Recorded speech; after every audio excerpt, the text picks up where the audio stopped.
వక్ఫ్ board సమస్యతో బాధపడుతూ ఆర్థికంగా నష్టపోయిన ప్రజలు ఈరోజు సుఖ సంతోషాలతో ఉన్నారంటే దానికి కారణం ప్రధాని మోదీ అని బీజేపీ నేత ఏర్పుల మహేష్ తెలిపారు. బాబు జగ్జీవన్ రామ్ జయంతిని పురస్కరించుకుని బోడుపల్లో ఆయన చిత్రపటానికి పూలమాల వేసి నివాళులర్పించారు. వక్ఫ్ బిల్ పార్లమెంటులో పాస్ అయిన సందర్భంగా స్వీట్లు పంచుకుని మోదీకి ధన్యవాదాలు తెలిపారు.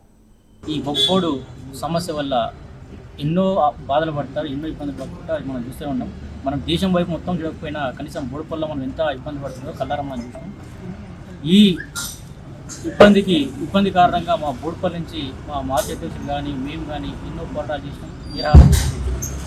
మొత్తానికి మన దేశ ప్రధానమంత్రి ఈ విషయం కలిగించుకొని వక్ఫ్ బోర్డు అనేది అసలు ఉండకూడదని చెప్పేసి దీన్ని అమెండ్మెంట్ చేయాలని చెప్పేసి ఎంతోమంది దీనికి బాధితులు కుటుంబాలు ఆగమవుతాయని చెప్పేసి ఆయన దృష్టిలోకి తీసుకొని ఈ అమెండ్మెంట్ చేయడం జరిగింది. ఈ అమెండ్మెంట్ ఇరు సభల్లో అప్రూవ్ అయింది. ఇది చాలా శుభ పరిణామం.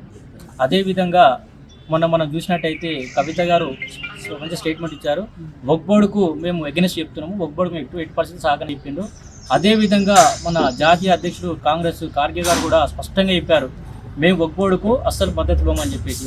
మరి వాళ్ళు ఎందుకు మద్దతు ఇవ్వరు అనేది వాళ్ళకు క్లారిటీ లేదు. ఉన్నతమైనటువంటి ముస్లింలకి ఈ వక్ఫ్ బోర్డు చట్టం ఉంది, మాలాంటి ముస్లింలకు వక్ఫ్ బోర్డు చట్టం అని చెప్పేసి కొంతమంది ముస్లిం సోదరులు క్లియర్గా మన ఒక సోషల్ మీడియాలో కూడా వీడియో వచ్చింది, మీరు దాన్ని కూడా చూడొచ్చు.